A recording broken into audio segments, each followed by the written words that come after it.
Halo teman-teman, selamat datang di Value Stock.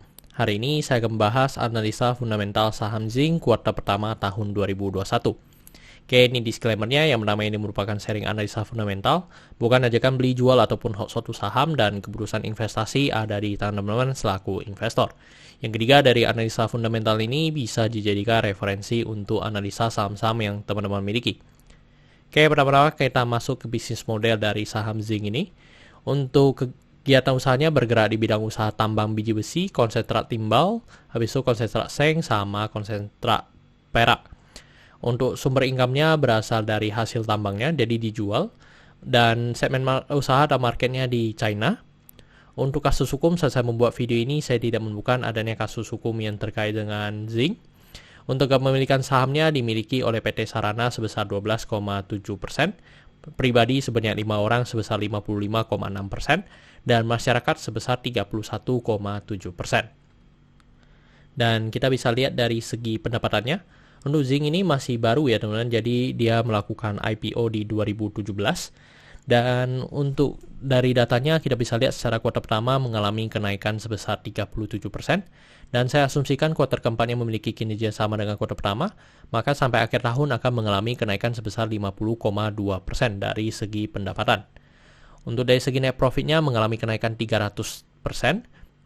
Dan seperti tadi saya asumsikan kuartal keempatnya memiliki kinerja sama dengan kuartal pertama, maka sampai akhir tahun akan mengalami kenaikan sebesar 738%.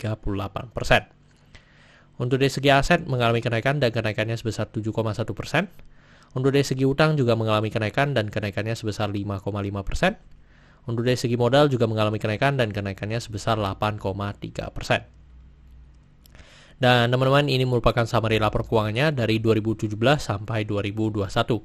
Di sini saya akan banyak membahas tentang rasio keuangannya yang bernama dari NPM atau Net Profit Margin. Untuk 2021 ini sebesar 28,46%, jadi jauh ya dibandingkan dengan tahun sebelumnya yang memang COVID. Terus kalau kita bandingkan dengan 2 tahun sebelumnya juga memang tahun 2021 ini merupakan NPM yang paling tinggi.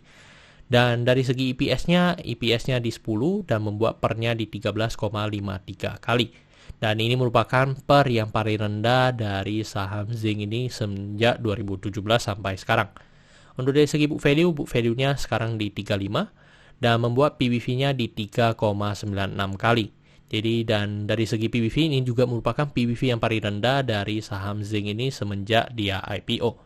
Untuk dari segi DER-nya di 0,69 kali. Dan kalau saya lihat secara histori memang ini juga merupakan DER yang masih sangat sehat ya teman-teman, yang dimana DER-nya masih di bawah 1. Untuk dari segi ROE-nya di 29,29%. Dan ini juga sangat bagus dibandingkan dengan tahun sebelumnya. Dan kalau kita bandingkan dengan tahun-tahun sebelumnya juga ini merupakan ROE yang paling tinggi. Untuk dari segi ROA-nya di 17,33%. Oke teman-teman, saya membuat video ini untuk harga sahamnya di 139. Dan dari analisa fundamental saya bisa menemukan nilai intrinsic value-nya sekitar Rp100. Jadi memiliki margin of safety minus 28%. Dan ini kesimpulannya, yang bernama dari produk dan jasa saya berikan status oke karena saya melihat perusahaan ini mampu bertahan ya 5-10 tahun ke depan. Tetapi sebenarnya sangat berbahaya yaitu di marketnya hanya di Cina ya teman-teman, yang dimana mayoritas penerimaannya sampai 100% itu masih di Cina. Jadi dilakukan ekspor ke Cina. Sedangkan dari dalam negeri ataupun domestik itu masih belum ada ya teman-teman. Untuk dari segi GCG saya berikan kasus oke karena memiliki pemilikan saham mayoritas. Yang kedua, tidak memiliki kasus hukum. Untuk revenue dan net profit saya berikan kasus oke karena mengalami kenaikan. Untuk dari segi aset saya berikan kasus oke karena mengalami kenaikan juga. Untuk liability saya berikan kasus oke karena DER-nya di bawah 1. Untuk book value saya berikan kasus no karena harga juga sekarang di atas harga book value-nya. Untuk secara sektor sebenarnya tidak ada hal yang perlu kita concern, jadi di liability ini oke, saya berikan sektor ini oke. Untuk ROE saya berikan kasus oke karena di atas 9% atau 2 kali bunga deposito yang saya anut. Untuk margin of safety saya berikan kasus no karena negatif. Untuk dividen saya berikan kasus no karena selama 5 tahun terakhir masih belum royal ya membagikan dividen kepada investornya. Oke teman-teman, jadi kesimpulannya adalah 8:11 dan pertanyaannya adalah apakah saya akan membeli saham Zing ini. Kalau saya bilang sih sementara belum ya teman-teman, karena kinerjanya sebenarnya belum terlalu kelihatan sampai gimana karena mereka masih tergolong cukup baru.